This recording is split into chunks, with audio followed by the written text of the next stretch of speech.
Students, welcome to पढ़ो engineering. तो आज हम देखेंगे कि इनपुट एंड आउटपुट क्या होता है in Python. So without input and output expression हम पाइथन में कुछ भी नहीं लिख सकते हैं। क्यों? क्योंकि ऑब्वियसली अगर हम इनपुट ही नहीं देंगे तो आउटपुट कैसे आएगा, है ना। ये इनपुट एक्सप्रेशन कौन से है, आउटपुट एक्सप्रेशन कौन से है, ये आज इस वीडियो में सीखेंगे। So let's start with the video. So first is input. It's very easy. Input method or input function is used to take an input from the user. By default, it reads the input as a string.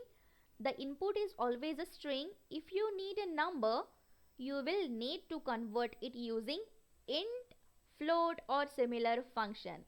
So बहुत ही easy है। Input लेने के लिए हम क्या use करते हैं? Input function. Okay.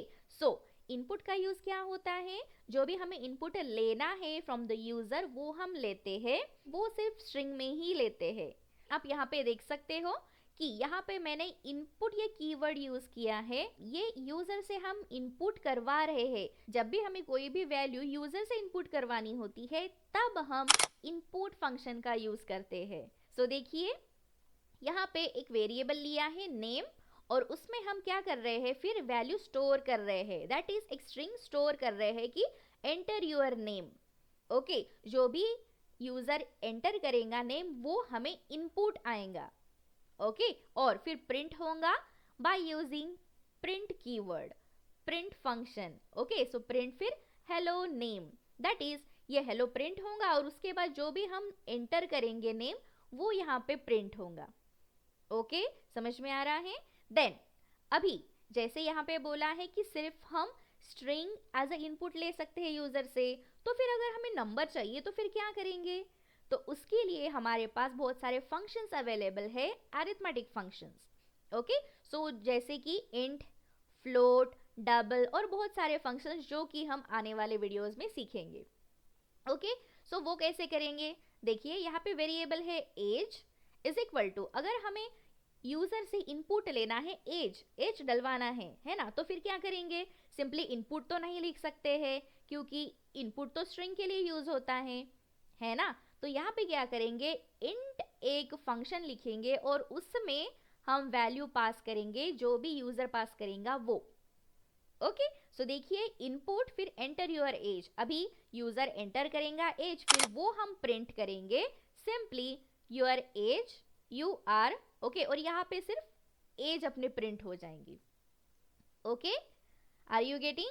सो ये हो गए इनपुट के लिए, बट आउटपुट के लिए हमने सीख तो लिया, दैट इज आउटपुट के लिए प्रिंट यूज होता है, प्रिंट फंक्शन यूज होता है ना। तो देखिए print function is use to display output on a console. It can handle various data types including string, numbers and even objects. So कैसे यूज होता है? देखिए यहाँ पे 2 वेरिएबल्स मैंने लिए हैं, नेम एंड एज, उसमें वैल्यूज भी पास कर दिए हैं।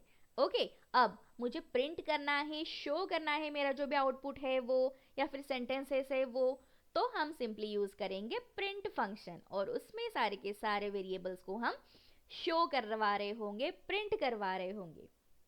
इट्स इजी, बहुत ही इजी कॉन्सेप्ट है इनपुट एंड आउटपुट।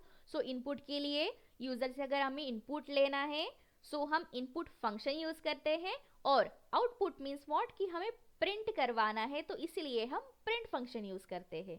सो अब हम ये कैसे यूज करेंगे वो हम देखते हैं by using program. So simply ये मैं आपको आइडल में करके बता रही हूँ, आप चाहे तो VS कोड में इसको सिंपली कॉपी पेस्ट कर सकते हो। ओके, सो आइडल शेल कैसे स्टार्ट करना है ये हमने लास्ट क्लास में बहुत अच्छे से सीख लिया है ना। तो इसमें अभी हम प्रोग्राम करते हैं इनपुट और आउटपुट का। सो बहुत ही इजी है। इनपुट के लिए हमें क्या यूज करना होता है? Input function. सो सिंपली पहले एक फाइल हम क्रिएट कर लेते हैं, जैसे फाइल में जाके न्यू फाइल। ओके, और अभी हम यहाँ पे अपनी कोडिंग टाइप करेंगे। ओके, सो यहाँ पे मैं एक वेरिएबल ले रही हूँ, जैसे a इज इक्वल टू, यहाँ पे इनपुट फंक्शन में लिख रही हूँ, है ना। सो इनपुट फंक्शन में अब हम क्या लिखेंगे?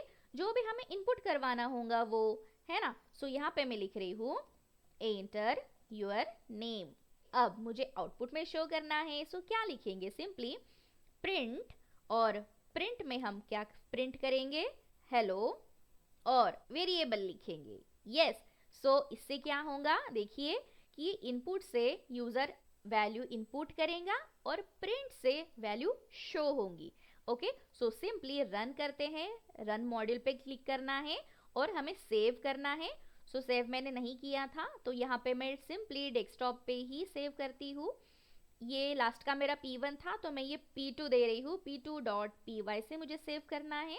यस, सो देखिए यहाँ पे आउटपुट शो हो रहा है आपको, एंटर यूर नेम। अभी मैं अपना नेम एंटर करती हूँ, जैसे कि वंशिका। यस, सो देखिए hello Vanshika. Yes, so hello के बाद हमने ये वेरिएबल दिया था यहाँ पे फाइल में। ओके, सो इसीलिए पहले हेलो और फिर वंशिका। Got it. सो इसे कहते हैं input and output. So input में हम यूजर से इनपुट लेंगे और आउटपुट में प्रिंट से हम प्रिंट करवाएंगे जो भी हमें आउटपुट शो करवाना होगा वो। फिर से ट्राई करते हैं। a इज इक्वल टू, एक वैल्यू लेते हैं जैसे कि 6 यहाँ पे। ओके, और b is equal to 8। Okay, अब मुझे एडिशन परफॉर्म करनी है ना, तो मैं क्या करूंगी, सिंपली प्रिंट में addition is comma c, but हमने c तो डिक्लेयर किया ही नहीं है ना, तो यहाँ पे सिंपली c कर लेते हैं। Okay, so c is equal to a plus b। Okay, so देखते हैं आउटपुट क्या आता है। सिंपली मैं रन कर रही हूँ, फिर से सेव एंड आउटपुट देखिए, एडिशन इज 14। It's easy.